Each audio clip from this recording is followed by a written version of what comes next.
It's a real pleasure to see my friend Andrea Mitchell. We've known each other an awfully long time. I just wanted to say to this audience, she has been one of the most knowledgeable, skillful, expert foreign correspondents of her time. We've known each other a long time. We have traveled on presidential missions together. She is a journalist, me as an assistant to a president. And I've always admired you, Andrea. This is a tough subject to talk about today, U.S.-China relations. Indeed it is. At any time, there are always ups and downs. This is a difficult time. Both sides acknowledge that, and that's why we're so eager to hear from the ambassador. Nick, you as a diplomat, the former NATO ambassador, and when I first met you, you were the Russia expert at the NSC in the Reagan White House, I believe. George H.W. Yes. White House. Yeah. And then, of course, over at the State Department, working with Madeleine Albright, and all those years, all those travels as well. So it's great to be with you. It's great to be back at Aspen, even virtually, because the Aspen Security is always one of the highlights of the year for me and for NBC News as your media partners. And we've had some dramatic moments at the Aspen Security Conference. We have, and this gives me the opportunity to say, Andrea, we're so thankful that NBC News is our strategic partner. I know you're live streaming this event. You're live streaming most of the 3 days that we have. It's the most international focus we've ever had, because we have prime ministers, foreign ministers, economic and trade ministers, and we've got representatives of the Trump administration. We have Secretary Mark Esper tomorrow. I remember last year you interviewed our mutual friend, Ambassador Susan Rice. That was a memorable interview. That was a memorable interview in so many ways. She has such a wide range of experience at the UN, at the National Security Council, and now, of course, she's on the short list, we all understand, for running mate for Vice President Joe Biden. So we all, of course, are interested to seeing who turns out to be the person chosen, but she has vast foreign policy experience. The others all have elective experience, and the vice president, as we understand, is weighing those issues and doing interviews, most likely virtually as well. And the subject today, Andrea, and I'm sure the ambassador is going to return to us. He was with us in the green room, the virtual green room. The subject today, I was going to say in introducing it, but I'll just ask this of you. I think we may be at the lowest point in the U.S.-China relationship in half a century. I think you have to go back before Nixon's opening to China, before Henry Kissinger's secret trip in 1971, to find a time when the mistrust between Beijing and Washington has been so profoundly deep and palpable. And in the U.S., as you well know, and you're on television daily with your terrific noon broadcast, Democrats and Republicans seem to be a little bit united in competition. And here is the ambassador. He's back. Ambassador, welcome. Thank you. I'm sorry for the technical problem. No, I'm sure they were not your fault. It may be the weather. It may just be the vicissitudes of technology. But Ambassador, Andrea and I were just, what we say in the United States, we were filibustering.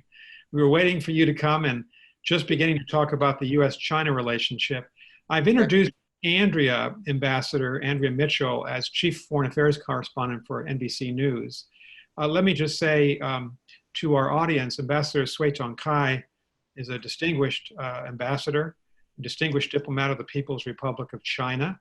He's been the ambassador in our country, the United States, since 2013. Prior to that, he was Vice Foreign Minister of China. He was ambassador to Japan. The ambassador and I met, I think Ambassador Cui, 25 years ago, when he was the foreign affairs spokesperson of the Chinese Foreign Ministry, and I was the U.S. State Department spokesperson. We met in Beijing and Washington, at the United Nations, all around the world. And you're most welcome here, Ambassador. I'm going to turn this interview over to Andrea Mitchell, but I just make one point that I was beginning to make with Andrea when we were waiting. Ambassador, I think that U.S.-China relations may be at their lowest point since before President Nixon's opening to China in 1971, 72. There is great concern in the United States about the Chinese government abrogating its commitments to the people of Hong Kong, concern about the conflict along the border between India and China in the Himalayas, concern about Chinese activities in the South China Sea. And you and I have been part of this relationship from a government perspective for many, many decades. It seems to me that we're turning away from the cooperation, the large-scale cooperation of the last 40 years, decidedly towards competition in the military sense, over economic issues on 5G. And the question I have for Andrea and you and for your interview is, as we compete with each other, and we're certainly competing, can we find a way to cooperate on climate change, on the pandemic and other big global issues? So I welcome you. I welcome my friend Andrea Mitchell. And Andrea, turn this interview over to you. Thank you so much. Thank you, Mr. Ambassador. It's a great privilege. It's an honor to have you joining us today. And I want to pick up where Ambassador Burns set the table, which is that most people do believe in both of our countries that this is the most difficult time. I was going to say since 1979, but certainly Nick Burns just said really since Henry Kissinger's trip in 1971. So is there a way, well, first, do you agree that this is a perilous situation? And how would you correct it? Or do you think it needs to be corrected? Well, first of all, thank you very much for giving me the opportunity to have this conversation. And I certainly agree with Nick that we are at a very critical moment for our relation between China and the United States. And in a way, I think we can say it's unprecedented since Dr. Henry Kissinger's visit almost half a century ago. So the choices we are making today will really shape not only relation between our two great countries, but also the future of the world. So we have to make the right choices. We have to base ourselves on the long-term interests of our two peoples and of the world. Well, a big source of the current tension from the US perspective and others around the world is the pandemic.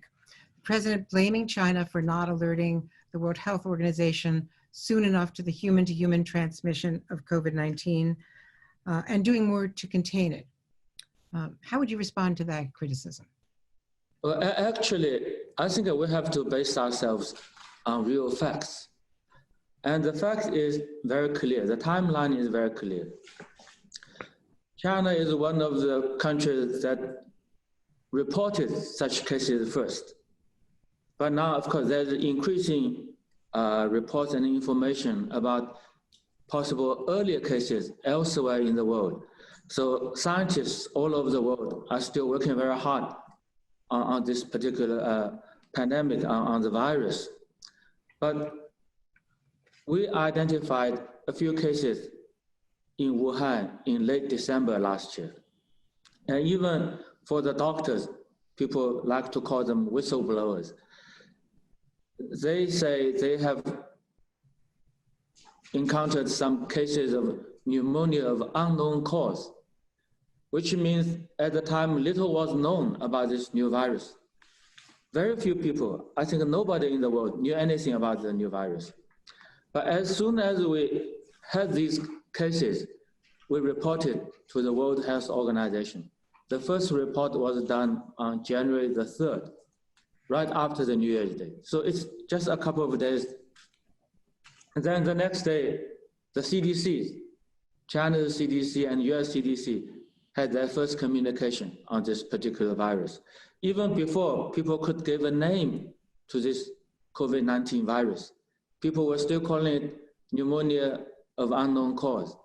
Then on January the 12th, as soon as we discovered the genome sequence of this virus, we shared it with the WHO and the international community. So everything was done very quickly. Of course, people are still learning more, still trying to learn more about this virus.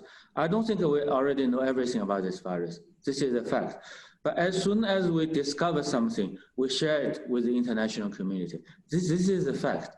And at that time, when we first reported to the WHO, when we first share all this information, whatever we learn with the international community, I think you still have a single-digit number of cases here in the United States.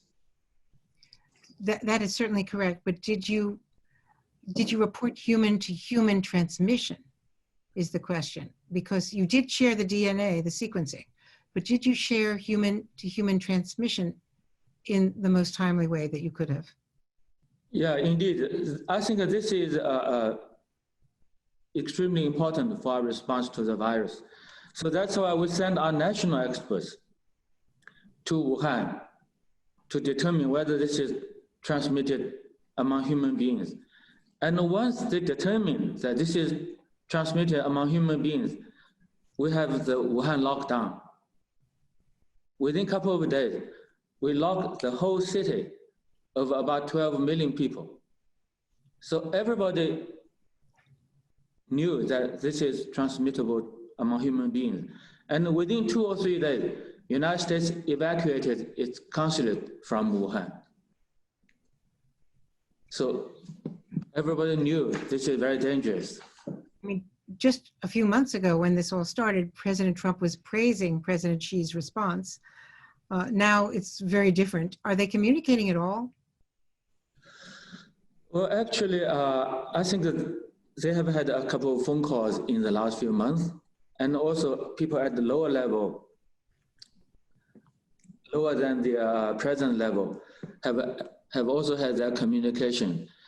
And of course, the two economic teams has been in touch more frequently. And what is even more important is that I think the scientists of our two countries are working together.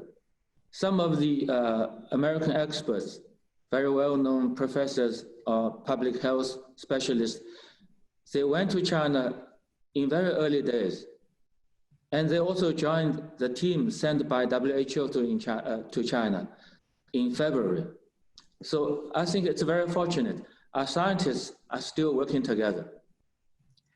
Now, more recently, the US has filed charges against a number of researchers and academics for, it says, trying to steal COVID vaccine information from US technology companies or universities. And they say it's part of a broader pattern of intellectual theft. Can you respond to that? I think the problem nowadays is that very often allegations are made without giving any hard evidence. I think actually international community should really cooperate with each other to develop as soon as possible an effective vaccine, and which should be shared by the entire world. That's why President Xi Jinping declared at the special conference of the WHO that if China could develop this vaccine first, we'll make it global public good. Now, although Moderna, one of the leading research companies that is testing vaccines in phase 3, has said that the Chinese government linked hackers have targeted them to steal data. The fact is, I think as early as in March, some of the American companies even came to see me. They asked for cooperation with their Chinese counterpart to develop drugs or vaccines. I think we should encourage scientists of our two countries and other countries to cooperate. And if people want to make allegations, they have to show the evidence. There, of course, is the closing. It's quite possible. Hackers from other countries are trying to infiltrate or attack our research institutions. This is also possible. Let's talk about the Houston Consulate, where, as you know, it was the first consulate opened back in 1979 by China, by the People's Republic in our country. So it's a very important foundational consulate. And China has responded by closing the US consulate in Chengdu. Do you think that this will escalate? Well, we did not start the whole thing. This is very clear. We certainly want to maintain both consulates. I think, as you said, our consulate in Houston was the first Chinese one in America. It was the outcome of Mr. Deng Xiaoping's visit in early 1979. And you see, people just like Texas, like Houston, they like the basketball, Rockets, Yao Ming, everything.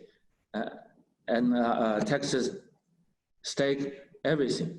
So the consulate has been doing a lot of these things to facilitate exchanges between the two countries, people-to-people contact, and cultural, sports exchanges, educational exchanges, a lot of good things for both countries. So it's really unfortunate. It's really so bad for the US side to decide to close our consulate in Houston. Then you see in diplomacy, the principle of reciprocity is always followed. So we have to respond. But we certainly don't want to have all this from the very beginning. We certainly want to see any escalation. I do have to ask you, though, about the allegation that on a broader scale, U.S. officials claim that the Houston consulate was a haven for spying for intellectual property theft. They say that 80% of espionage cases end in China and 60% of trade secret cases end in China, of all the countries in the world. So they are saying that China is more responsible than any other country by far for trade and intellectual property theft. I think that these allegations against our consulate or any of our diplomatic mission here are totally groundless. People cannot assume other people are doing all these things because maybe themselves are doing exactly the same thing in other countries. This is the problem, you see. Some of the people, they are doing all these things in other countries, but now they are blaming other countries doing similar things. We never do these things. Let me ask you about our top diplomat, the Secretary of State, whom you know well, because he gave a speech at the Nixon Library, which is highly symbolic since President Nixon opened the door to our opening with China, with the People's Republic. And he said some very harsh things. He said, if we bend the knee now, our children's children may be at the mercy of the Chinese Communist Party, whose actions are the primary challenge today in the free world. He went on to say, General Secretary Xi is not destined to tyrannize inside and outside of China forever unless we allow it. How do you view this? Is this a challenge to the direct challenge to the government of China? You see, I have been to the Nixon Library more than once. And a few years ago, when they had the renovation, they invited me for the reopening. I was there together with Dr. Henry Kissinger and a number of other people. I was very impressed by the Nixon Library. By the way, I've been to a number of presidential libraries here. All of them are very unique. I think if we have a close look at the history of our relation since Nixon's visit to China or since Dr. Kissinger's visit to China, several things are quite clear. First, the normalization of relations between our two countries and the growth of this relationship over the decades has served the interests of both countries and the world very well. It's quite clear all of us are still enjoying the positive outcome, the benefits of this growth of a relationship. Nobody can really deny this. Number two, our two countries, of course, are very different in terms of historical heritage, culture, economic development, and political system, and so on and so forth. These differences will be there maybe for quite a long time to come. But they should not be seen as barriers for closer relations between us. They should be seen as opportunities, possibilities for mutual learning, for cooperation. And to be fair, I think over the last few decades, we have learned many things from the United States. We have learned a lot of things from the United States. Of course, there are still things we have not learned from the US, and things I think we should never learn from the United States, such as obsession with global dominance. But still, we are two different countries. But we have to work together. We have to understand we are living in the same world. We are living in this small global village. There are so many global challenges we share. Neither of our countries can really handle all these things all by itself.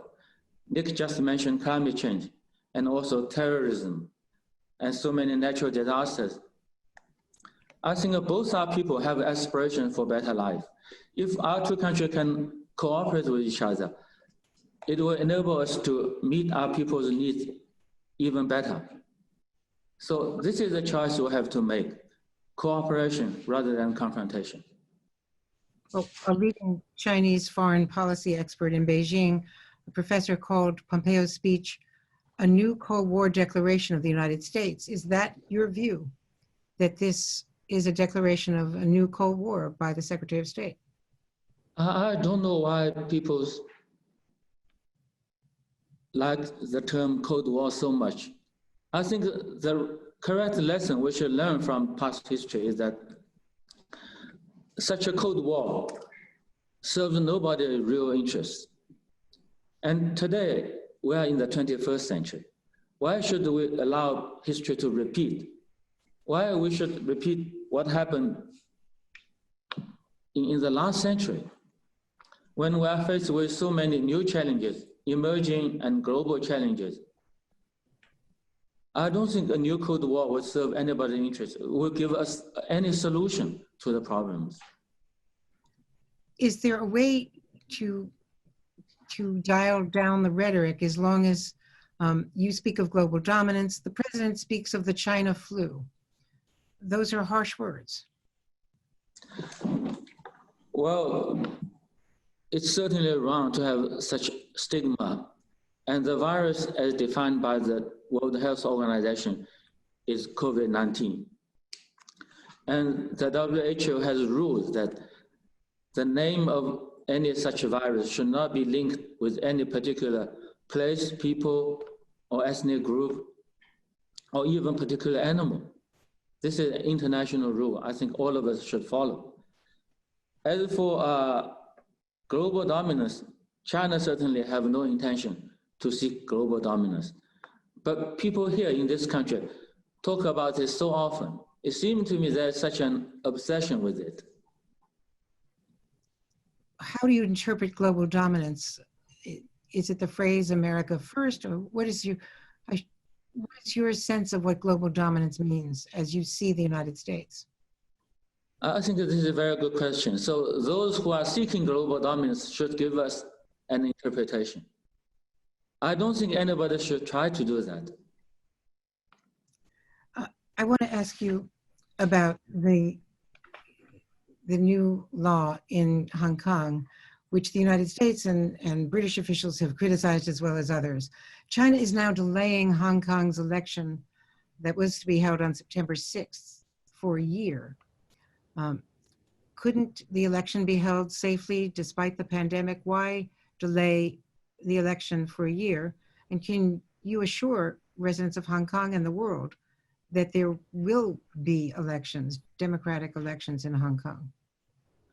Well, the decision to delay election in Hong Kong was made by the Hong Kong government. And the reason is the pandemic.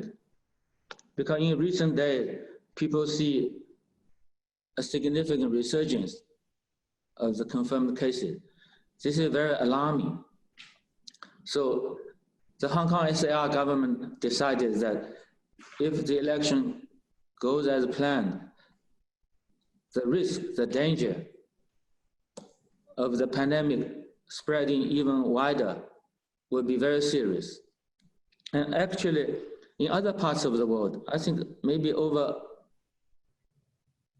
dozens of countries or regions have decided to somehow postpone their election or events like this. As for the new law, the national security law in Hong Kong, by definition, it is about national security. And actually, Hong Kong should have enacted its own law for national security as provided for by the Basic Law of Hong Kong. But you see, 23 years have passed since Hong Kong returned to China. And this law of national security is still not there. So the absence of Hong Kong's own law about national security has led to a lot of serious consequences. People see rising violence in Hong Kong. The city is quite destabilized. People feel it's no longer a very safe place to live or do business.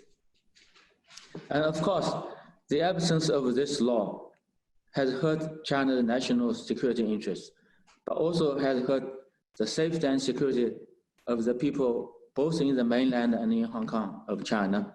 And it is also hurting the interests of Hong Kong's international economic partners. So in a sense, we were forced to enact this law so as there's a better guarantee for Hong Kong's stability. So the rising violence in Hong Kong could be stopped. Everybody could have a safer environment, a safer place to live. Hong Kong could continue to be an international financial, trading, and transportation center. And the system, the policy of one country, two system would continue. Of course, the Hong Kong government that delayed the election is hardly independent from Beijing. The people who are invested in democracy in Hong Kong wanted the election, and the people who want a stable economic base in Hong Kong around the world want elections and a stable democracy. Today, China has issued arrest warrants for 6 pro-democracy activists, including one who is an American citizen, and of course, the well-known Nathan Law, who is already in the UK. What actions were they taking that threaten the stability in Hong Kong? I don't think people should make the distinction between what they call democracy or anti-democracy.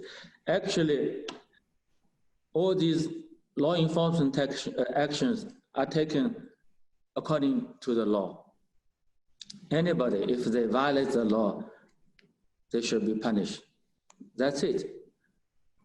It doesn't matter what kind of political views they might have. The law, nobody should violate the law. I want to ask you about TikTok. The president was talking about banning it. Now it is apparently possibly going to be purchased by Microsoft, the American entity of TikTok. Given China's law and China's ability, Beijing's ability to demand that Chinese corporations can retrieve data from any of these companies, can you understand why President Trump and the US government wants to make sure that if TikTok operates here in the US, that Beijing will not be able to reach in and get any data from US citizens? I don't think there's any evidence that any company is giving such information to the Chinese government. People make these allegations, but they never show us any evidence. And very often we hear complaints here that we don't give a level playing field to American companies. But more and more, I believe we should complain. Chinese companies are not having a level playing field here. There is such a degree of political intervention, government intervention into the market. There's such a discrimination against Chinese companies. And these companies are just private companies. So I think it's not fair to make such allegations without giving any evidence. And to accuse China of not giving American companies a level playing field, while at the same time, they themselves are denying Chinese companies such a level playing field. This is extremely unfair. Despite all of these tensions, you alluded to the fact that there are still conversations at lower levels on economic issues. Is the trade deal going to go forward? Do you still see that as in China's interests? And obviously, we have to see whether it is still in the U.S. interest, or do you think that is now also in peril? Yeah, you see, we signed this, what they call a phase 1 trade deal in January. And as far as I know, the two economic teams have been in contact with each other at various levels, of course. And we are making good progress. For instance, what China committed to do in the first 4 months for the implementation of this trade agreement, we agreed to do 50 items. We have done all of them in the last 4 months. And we are still purchasing American products, including agricultural products. Of course, the pandemic is hindering the normal trade flows. This is also a reality. But I think we are doing our best to overcome the current difficulty, to keep the trade flow, and to implement this trade agreement as effectively as possible. And I want to ask you about military tensions. The U.S. says China is being aggressive about claiming areas in the South China Sea that are international waters. Do you see the U.S. and China moving more closely to some kind of a military confrontation? You see, there's a long history behind the situation in South China Sea. Before the 1970s or 1960s, actually there was no territorial dispute in the region. And some of the claimant countries put forward their claims starting from late 1960s or 1970s. We have our historical claims, and we have strong historic and legal support for our claims. But still, we are ready to negotiate with other countries concerned for a peaceful solution to the disputes. That's why we are working with the ASEAN countries. Over the years, I myself worked for quite a few years with the ASEAN countries on drawing up a declaration of conduct for the parties concerned. Now we are working on the code of conduct, China and the ASEAN countries, and we are making good progress. And we always believe that any territorial disputes should be resolved through negotiations by the parties directly concerned. And we certainly aim to have a diplomatic solution, a negotiated solution. This is our commitment, it's not changing. And in the meantime, we should really work together to maintain stability of the region. And all these sea lanes, they are extremely important for the Chinese economy. A large portion of imports and exports have to go through these sea lanes. So we really have high stakes in the safety and security of navigation. So if these things are left to the country concerned to work out, I think the situation would be much better. The problem is the intensifying US military activities in the region. The US is sending more and more warships, military airplanes, and more frequently to the region. This is really raising the risks of any conflict or confrontation.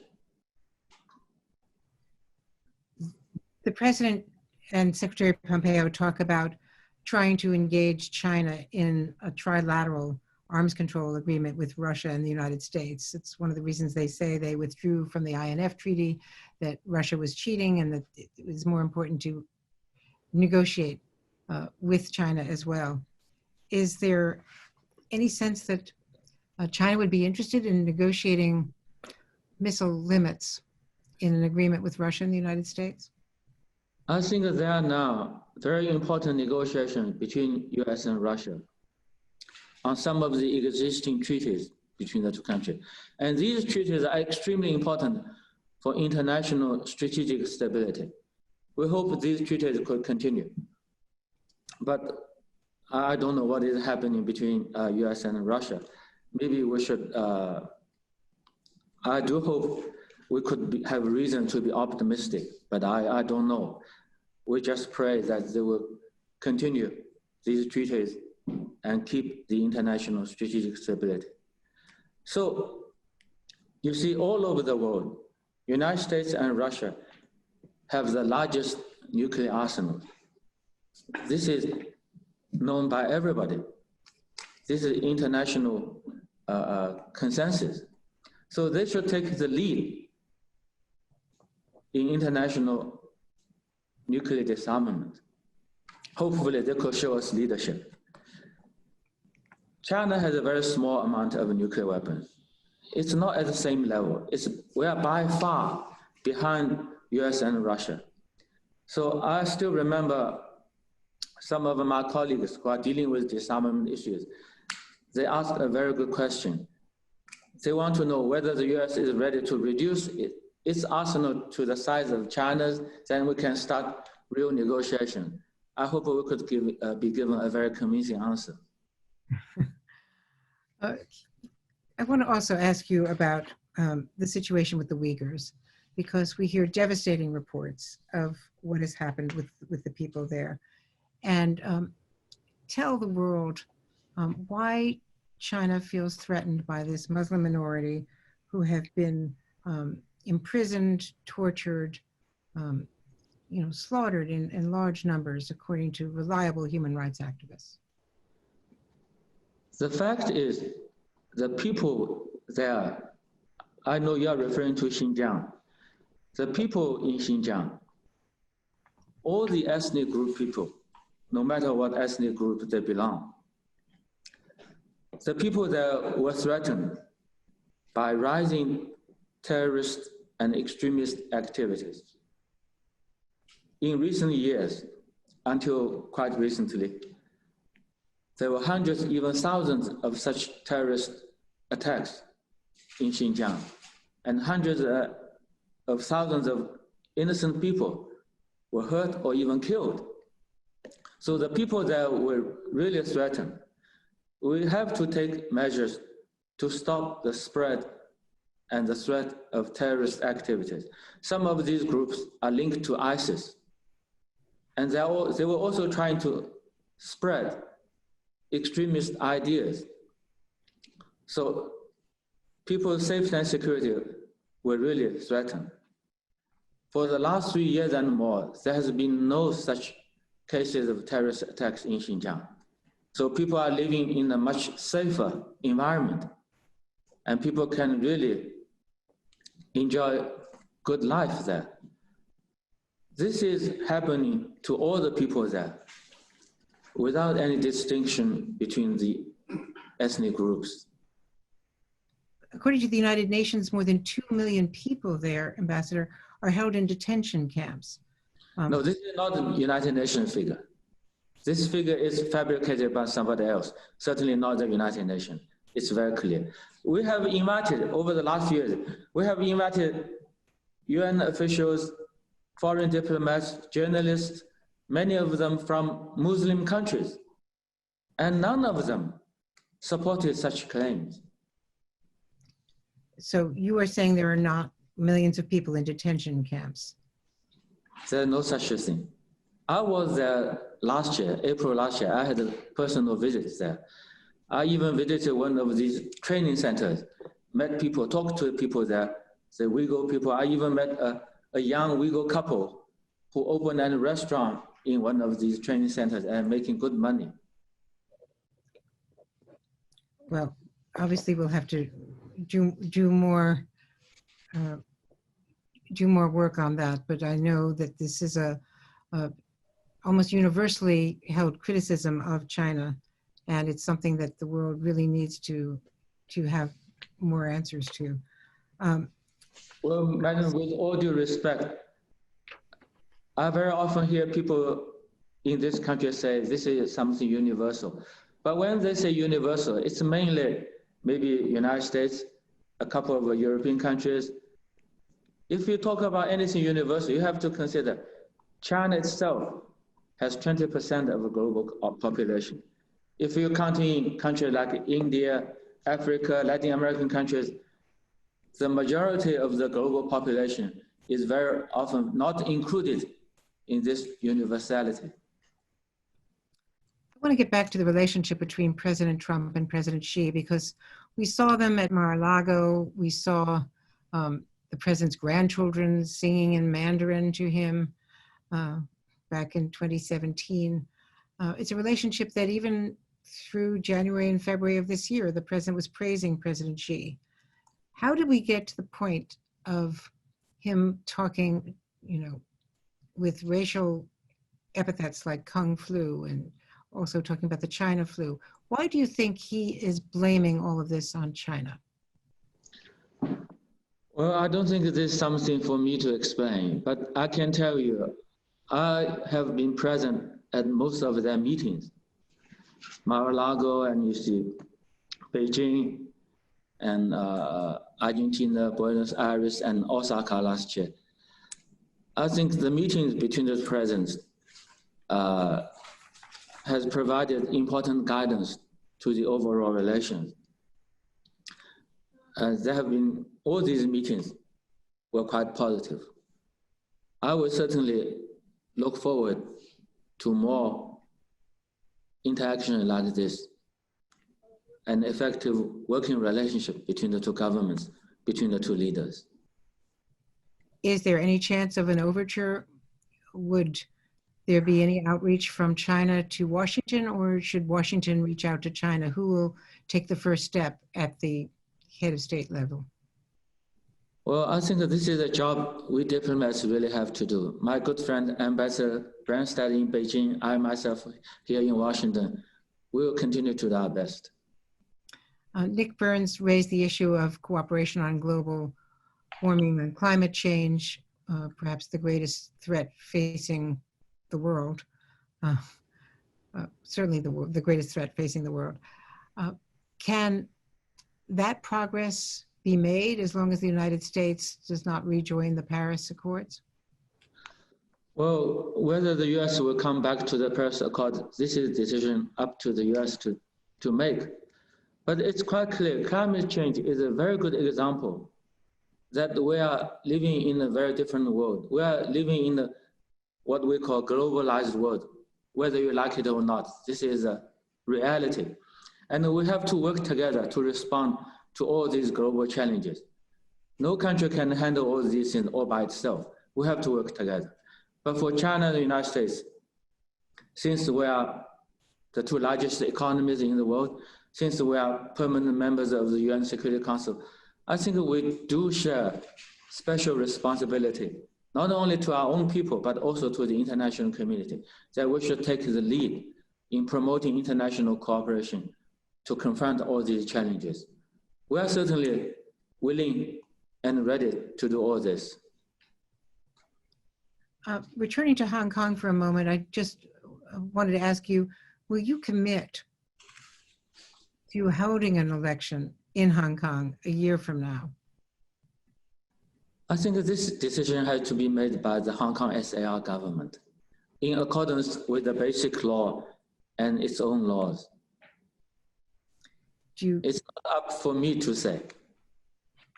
Are they really able to make that decision without Beijing's approval? You see, Hong Kong has high degree of autonomy. Well, it did, but it no longer does, according to most people. I think people have to be careful. High degree of autonomy is different from total independence. Hong Kong is not a sovereign country. It's part of China. It's a special administrative region of China. So Hong Kong's governance is based on, first of all, the Constitution of China, then also on the basic law of Hong Kong. And actually, the Constitution of China and the basic law of Hong Kong, they provide the real guarantee for this one country and two systems. But under one country, two systems, which we understand, can the Hong Kong government go ahead and hold an election if it does not have independence, if Beijing does not want it to? No, I think the decision to delay it was based on the assessment of the situation of the pandemic. This is the only reason. They cannot take the risk that more and more people would be affected and things could get out of control. The risk is just too high for them. Well, I know that there are a lot of people who want to ask questions as well of you, and I don't want to take all of your time, Ambassador. You've been very, very generous with your time with us today. I think the first person who has raised his hand in the chat room is Stephen Shapiro. Mm-hmm. We'll wait a few moments to see whether Stephen Shapiro can open his mic.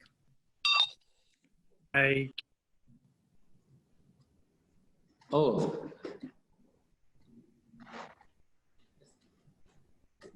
Stephen, you need to unmute, please. Yeah. I did click that. Okay. Thank you very much, Nick, and thank you, Ms. Mitchell and Mr. Ambassador. Unrelated to the discussion so far, I'd like to talk to you about the Arctic. And I'd like to ask you about China's interest in the Arctic, such that China has felt the need to declare itself, without an Arctic border, to declare itself a near Arctic power. So my question for you is, what is the impetus for this great interest in the Arctic? Is it mineral acquisition? Is it transportation ease? Is it strategic with respect to the movement of potential military assets? Is it to keep up with your friends, the Russians, or even with us? So I put this to you as an open question. Thank you very much. Well, I have to say at the beginning, I'm not expert on these issues, but you see, China is the second largest economy in the world.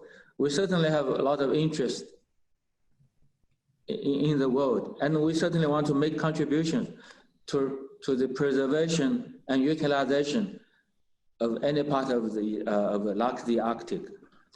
And we want to make our contribution. We want to work with other countries. We have no military intentions for these places.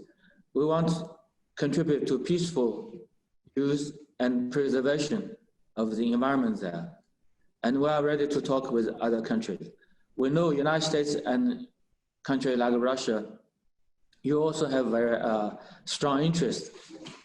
Then we should all talk to each other and should work together to make sure nothing wrong is done to that part of the globe.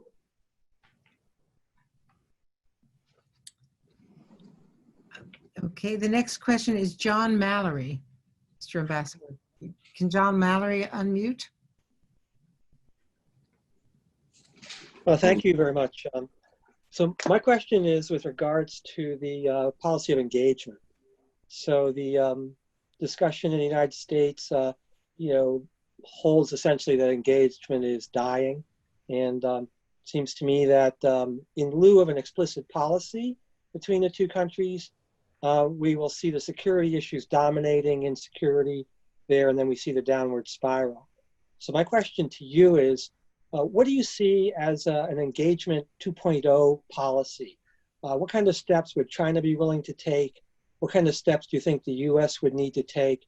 And I think if we look at the USTR, the trade agreement, we have phase 1 already completed. It seems to me that phase 2 might be a big step in the right direction. What are your thoughts on that? Thank you. Well, I'm sorry, sir. So your question about the engagement between the countries for trade or in other areas? Across the board, it was a general engagement policy dating since Nixon and Kissinger, reinforced under the Clinton administration, and again with the ascension of China to WTO. Yeah. I think there's clear need for our two countries to have all-round engagement with each other. on trade, finance, environment, security issues, international regional conflicts, all these issues. Because we are the two largest economies in the world, we are permanent members of the UN Security Council. We do share interests and responsibilities. But I think what we have to do more and better now is to build mutual confidence, is to aim at a much better mutual understanding with each other's intentions, and not allow any miscalculation or misperceptions to hijack the relation. Without such a mutual understanding, our cooperation or engagement or coordination in any area would be very difficult, even for the trade agreement. If we really want to make progress in the implementation of the trade agreement, we have to enhance mutual understanding, and we have to enhance mutual respect, try to have mutual accommodation. You see, between two countries, it's very similar to relation between two persons. If you don't respect each other, if you don't understand each other, how can you work with each other? If we could have that basis, then the possibility and the prosperity, the possibility and the opportunities for our two countries to cooperate on so many issues is just there. Our next question is from Will Maudlin. Will Maudlin unmute?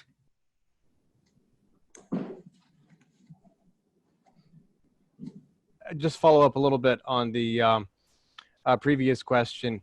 Is there going to be specifically a meeting in mid-August, August 15th? My colleagues are reporting at the Wall Street Journal to reevaluate the trade agreement. And if so, what is China's position on that? Thank you very much. Well, thank you for your question. Yes, the original plan was for the two teams to meet 6 months from the starting of the implementation of this phase 1 trade agreement. I think the two teams are still talking to each other, but probably they will not be able to have a face-to-face meeting. They have to have something like what we're having now, have a meeting online. But I think if they have reached a decision, it could be announced. If they do have such a meeting, I guess it will be very positive. And we have a question from Stephen Keenan. Stephen Keenan, unmute.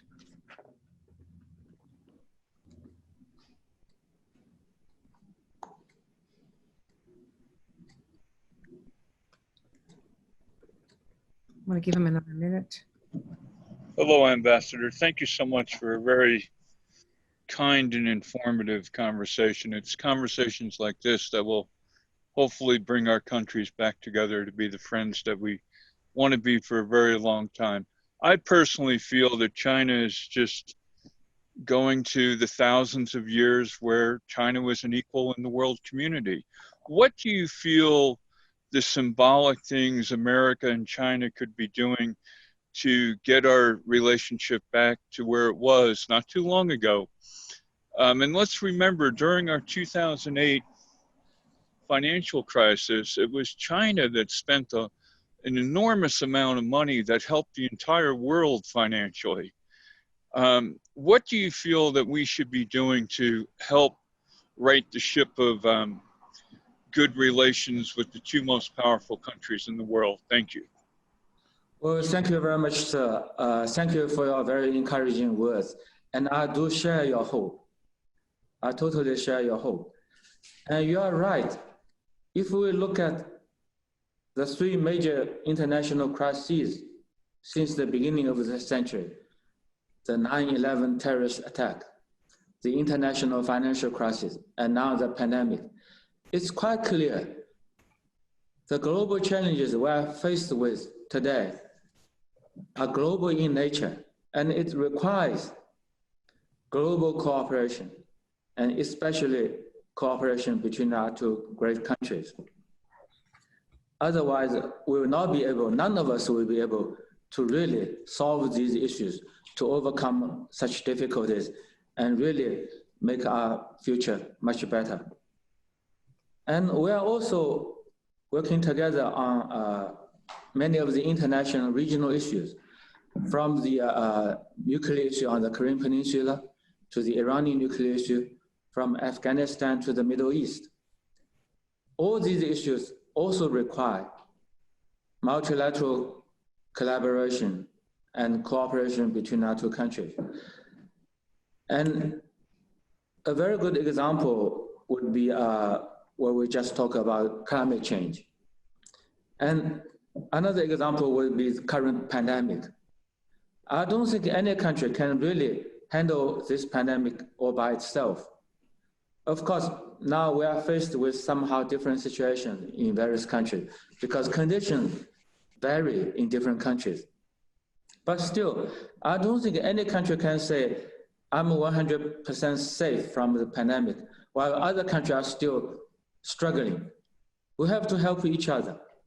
We have to make sure that the pandemic is contained and hopefully overcome, and effective vaccine is developed, effective medicines are developed, and lives are saved.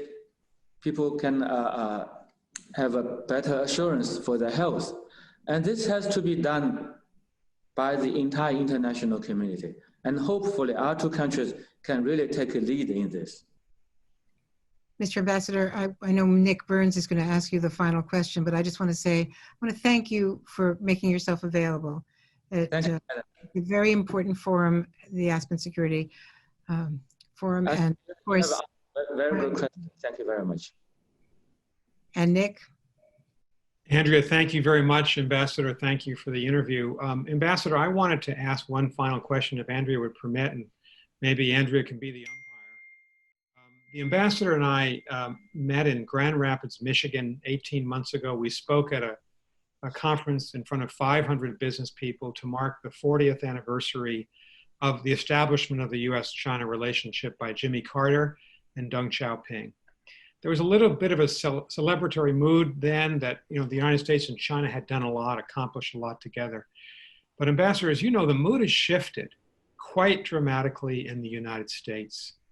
There is widespread disappointment, I would say even anger in the United States about China's actions, anti-democratic actions to snuff out the democracy in Hong Kong.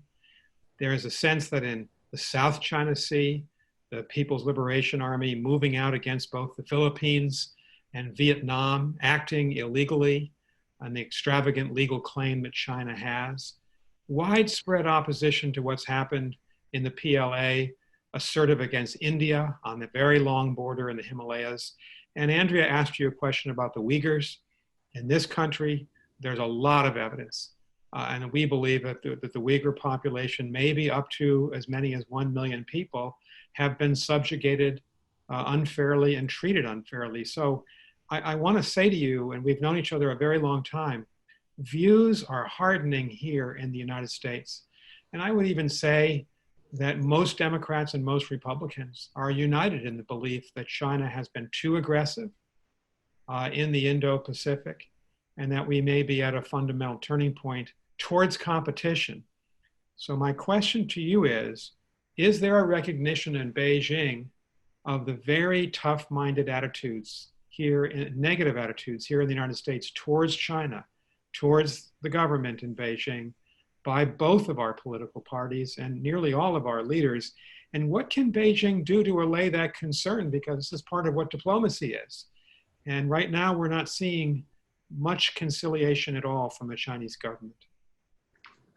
Well, Nick, when you were talking, I somehow thought you were still spokesperson for the State Department. You see, Andrea and I, we touched upon many of the issues you just mentioned. I know we have limited time. I don't want to repeat everything. But let me say this to you. People in China, the Chinese people, they are also very much shocked. And they They feel very disappointed by what is happening in this country towards China. There's a rising anger among the Chinese public.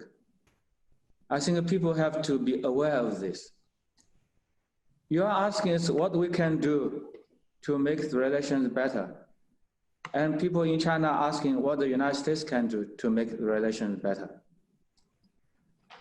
And for many of the issues, sometimes I just don't understand why such misperceptions could continue and even spread. You see, I myself was personally involved in dealing with many of the issues in Asia.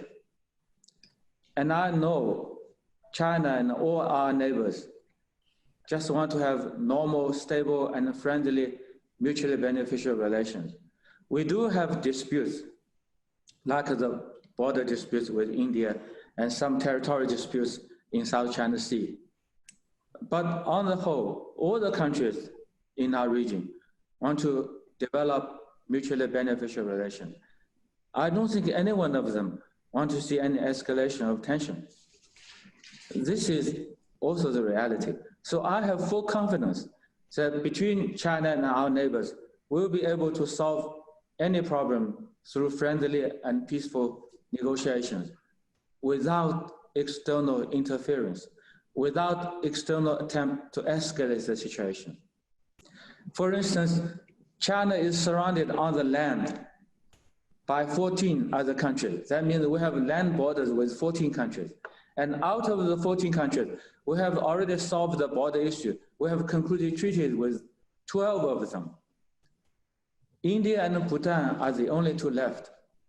Maybe we are not able to solve the border issue in the short while, but I don't think this issue should dominate relation between China and India.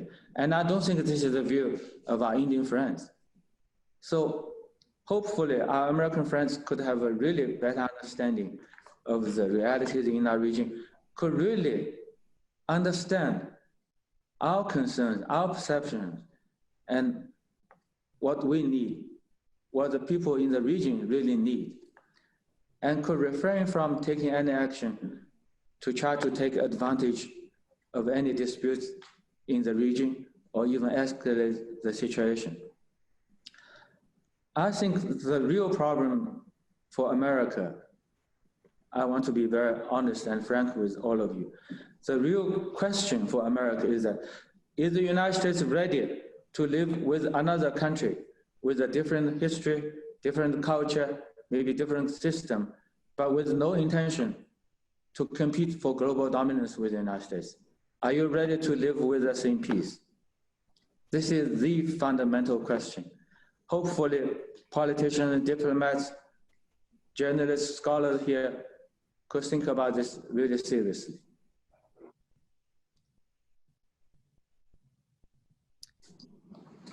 Well, Nick disappeared. thank you again. I think Nick correctly points out that there is political agreement among Democrats and Republicans on few things in the US right now, but suspicion and antagonism towards China is one of them. So both of our countries have our work cut out for us to try to overcome those disagreements. That I agree. We have both sides, both of us have to work harder to overcome the current difficulty, to try to solve, to dispel such suspicion, doubts, or even fear. We have to build a constructive and mutually beneficial relationship for the future. We can all agree with that aspiration. Thank you so much. Thank you. Thank you.